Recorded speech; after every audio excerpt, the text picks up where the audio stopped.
మీ business ఏదైనా మీ ఊర్లో promotion చేయాలంటే అది సుమన్ టీవీతోనే సాధ్యం. ఇప్పుడే సంప్రదించండి. Welcome to Suman TV. నేను మీ చందు యాదవ్.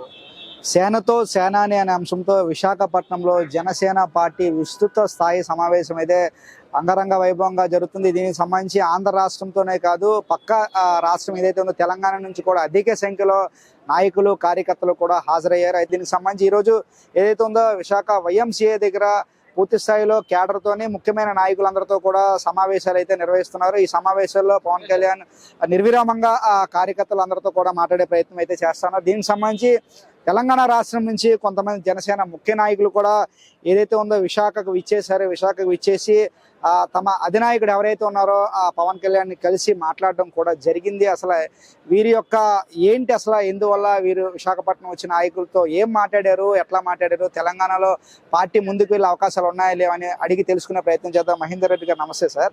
నమస్కారం. సో మీరు తెలంగాణ నుంచి ఈరోజు విశాఖపట్నం వచ్చారు. సో అధినాయకుడిని కలిసారా? కలిసి మీటింగ్ జరిగిందండి. సో మీటింగ్ లో ఏం మాట్లాడుకున్నారండి? మీటింగ్ లో వచ్చి పార్టీకి దిశానిర్దేశం చేశారు. పార్టీని తెలంగాణలో ఏ విధంగా డెవలప్ చేయాలన్న దాని మీద అంశాల మీద రాష్ట్ర నాయకత్వం మహేందర్ రెడ్డి గారు, శంకర్ రెడ్డి గారితో, శంకర్ గౌడ్ గారితో పాటు కూడా రాష్ట్ర కమిటీ మొత్తానికి కూడా దిశానిర్దేశం చేయడం జరిగింది.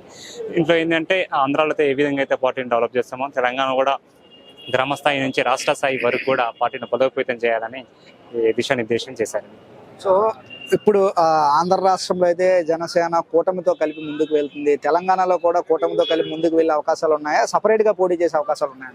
ఇప్పుడు ఈ యొక్క మీటింగ్ యొక్క ఇంటెన్షన్ ఏంటంటే పార్టీని ఏ విధంగా డెవలప్ చేయాలనే అంశం మీద మాత్రమే డిస్కషన్ చేయడం జరిగింది. కానీ పొత్తుల గురించి కానీ కూటమి గురించి కానీ ఏమీ డిస్కస్ చేయలేదు. ఓన్లీ పార్టీని ఎలా బలోపేతం చేయాలి, మనము జనసేన కార్యకర్తలకు ఏ విధంగా అండగా ఉండాలి అన్న అంశాలపైన మాత్రం డిస్కషన్ చేయడం జరిగింది. సో ప్రస్తుతం తెలంగాణలో ఆ పార్టీ పరిస్థితి ఎట్లా ఉంది? దీన్ని ఏ విధంగా బలోపేతం చేసే దిశగా మీరు ముందుకు వెళ్తారు? పార్టీ అనేది క్యాడర్ ఉందండి. ఉన్న క్యాడర్తో పాటు ఇంకా కొత్త క్యాడర్ని ఎంకరేజ్ చేస్తూ అందరిని కలుపుకోబోతూ వెళ్ళాలని చెప్పారు. జనసేన సిద్ధాంతాలు ఏవైతే ఉన్నాయో 7 సిద్ధాంతాలు, ఆ సిద్ధాంతాలని ప్రజలకు బలంగా తీసుకెళ్లాలి అని చెప్పి దిశానిర్దేశం చేశారండి. సో తెలంగాణలో చూసుకుంటే కాంగ్రెస్ పార్టీ బలంగా ఉంది, అదేవిధంగా బీఆర్ఎస్ పార్టీ కూడా అంతే బలంగా ఉంది. సో ఈ రెండు పార్టీల్ని బీట్అవుట్ చేసుకుని జనసేన ముందుకు వెళ్ళగలదు అనుకుంటున్నారా? ఖచ్చితంగా వెళ్ళగలుగుతుంది. ఎందుకంటే జనసేన సిద్ధాంతం ఏంటి అంటే నలుగురికి మంచి జరిగేది ఏదైతే ఉంటే అదే జనసేన సిద్ధాంతం. ఖచ్చితంగా జనసేన పార్టీ తెలంగాణలో కూడా ఆంధ్రప్రదేశ్లో ఏ విధంగా అయితే కీలక పాత్ర పోషించిందో అదే విధంగా తెలంగాణలో కూడా జనసేన పార్టీ అనేది కీలక పాత్ర పోషిస్తుంది. ఎందుకంటే ఈ రోజు కూడా మా వాలంటీర్లు అందరూ కూడా ఆంధ్రప్రదేశ్ తెలంగాణలో ఉన్న ప్రతి ఒక్క క్రియా వాలంటీర్ కూడా ఇక్కడికి వచ్చారు. వచ్చి వాళ్ళు ఒక ఉత్సాహాన్ని మాకు ఇంకా రెట్టింపు చేశారు. సో ఈ బలోపేతం చేసే దిశగా ముందుకు వెళ్తున్న తరుణంలో రేపు వచ్చే జిహెచ్ఎంసీ ఎలక్షన్లో కానీ అదేవిధంగా జూబ్లీహిల్స్ బై ఎలక్షన్లో కానీ పార్టీ పోటీ చేసే అవకాశం ఉందా, లేకపోతే సపోర్టింగే పరిమితం అవుతుందంట? ఆ పోటీకి సంబంధించిన విషయాలన్నీ కూడా అధిష్టానం అధినేత పవన్ కళ్యాణ్ గారు డిసిషన్ తీసుకుంటారండి. కాకపోతే మాకు ఇచ్చిన టాస్క్ ఇప్పుడు ఏంటి, పార్టీ బలోపేతానికి గ్రౌండ్ లెవెల్లో బూత్ మేనేజ్మెంట్ నుంచి రాష్ట్ర కమిటీ వరకు ఏ విధంగా బలోపేతం చేద్దాం ఏంటి అని దాని మీద ప్రణాళికలు చేస్తున్నారు. దాని మీదే మాత్రమే ఇప్పుడు ఈ 3 రోజుల యొక్క కార్యక్రమం పార్టీ బలోపేతం. సో మీరు చెప్పండి సార్, అంటే ఇప్పుడు అధినాయకులతో మాట్లాడారు, అధినాయకులతో సమావేశాలు, ఎంతమంది తెలంగాణ నుంచి విశాఖ రావటం జరిగింది? ముఖ్యంగా మీకు తెలిసిన విషయమే, క్రియాశీలక సభ్యత్వం ఏదైతే చేసినారో వాళ్ళకి చాలా ప్రాధాన్యత ఇస్తుంది జనసేన పార్టీ. ఎందుకంటే వాళ్ళు కష్టపడి ఈరోజు సభ్యత్వం ఇంత అయిందంటే వాళ్ళు ఒక మనిషి ఒక పర్సన్ దగ్గరికి పోయి జనసేన ఇది, జనసేన పాలసీ ఇది, పార్టీ ఇది అని చెప్పడం వల్లనే అది అయింది. దాన్ని అధ్యక్షులుగా గుర్తించి ఇలా 2 రాష్ట్రాల్లో వాళ్ళకి పెద్ద పీట వేస్తూ ఉన్నారు. రానున్న రోజులలో జనసేన పార్టీ తెలంగాణలో చాలా నిర్మాణంగా జరుగుతూ ఉంది. 10 ఉమ్మడి జిల్లాల్లో జనసేన ఇప్పటికే 30,000 సభ్యత్వంతో ఉంది. దాని సభ్యత్వం పెంచాలనే ఒక డైరెక్షన్లో పోతుంది. ఏది ఉన్నా ఆంధ్రప్రదేశ్ ఈక్వల్గా రేపు జనసేనను ముందుకు తీసుకెళ్లాల్సిన ప్రయత్నంలో తెలంగాణ జనసేన రాష్ట్ర నాయకులు ఉన్నారు. బీఆర్ఎస్ పార్టీ, కాంగ్రెస్ పార్టీ ఈ రెండింటిని డామినేట్ చేసుకుని సభ్యత్వాలు తీసుకెళ్లగలుగుతారా తెలంగాణలో? మంచి క్వశ్చన్ అండి. బీఆర్ఎస్ కాంగ్రెస్ కదా, బీఆర్ఎస్ కు 10 years ఇచ్చింది, కాంగ్రెస్ కు ఇప్పుడు ప్రభుత్వం ఇచ్చింది. బీఆర్ఎస్ ఫెయిల్యూర్స్ చూసి కాంగ్రెస్ కి ఇచ్చింది.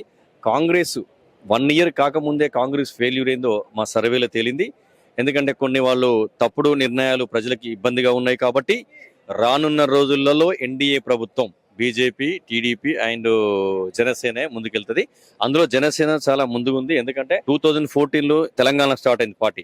2014లో తెలంగాణ స్టార్ట్ అయిన పార్టీ ఇప్పటి వరకు ఉమ్మడి 10 జిల్లాల్లో ఖచ్చితంగా మాకు అన్ని 119 నియోజకవర్గాల్లో మాకు సభ్యత్వం ఉంది. 119 నియోజకవర్గాల్లో మాకు జన సైనికులు, 119 నియోజకవర్గాల్లో మాకు ఇన్ఛార్జ్ ఉన్నారు. ఆ దిశగా మేము పార్టీని ముందుకు తీసుకెళ్తున్నాం.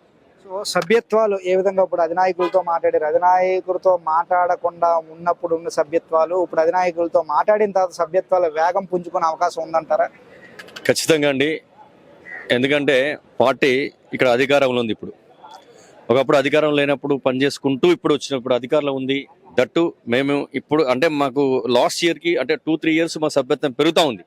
అంటే ఇంకా పెరుగుతుంది కానీ తగ్గదు. ఆ పెరిగే సంఖ్య ఇంకెక్కువ ఉంటుంది అనే ఉద్దేశంగా మేము పనిచేస్తాం.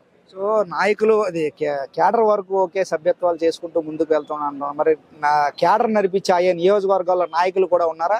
ఎస్, ఇంతకుముందు చెప్పాను, మొన్న మీటింగ్ అయింది. 119 నియోజకవర్గాల్లో 107 నియోజకవర్గాల్లో మా ఇన్ఛార్జీలు ఉన్నారు. సభ్యత్వం ఉంది, అక్కడ నాయకత్వం ఉంది, అక్కడ సమస్యలపైన పోరాటం చేస్తూ ఉన్నాం.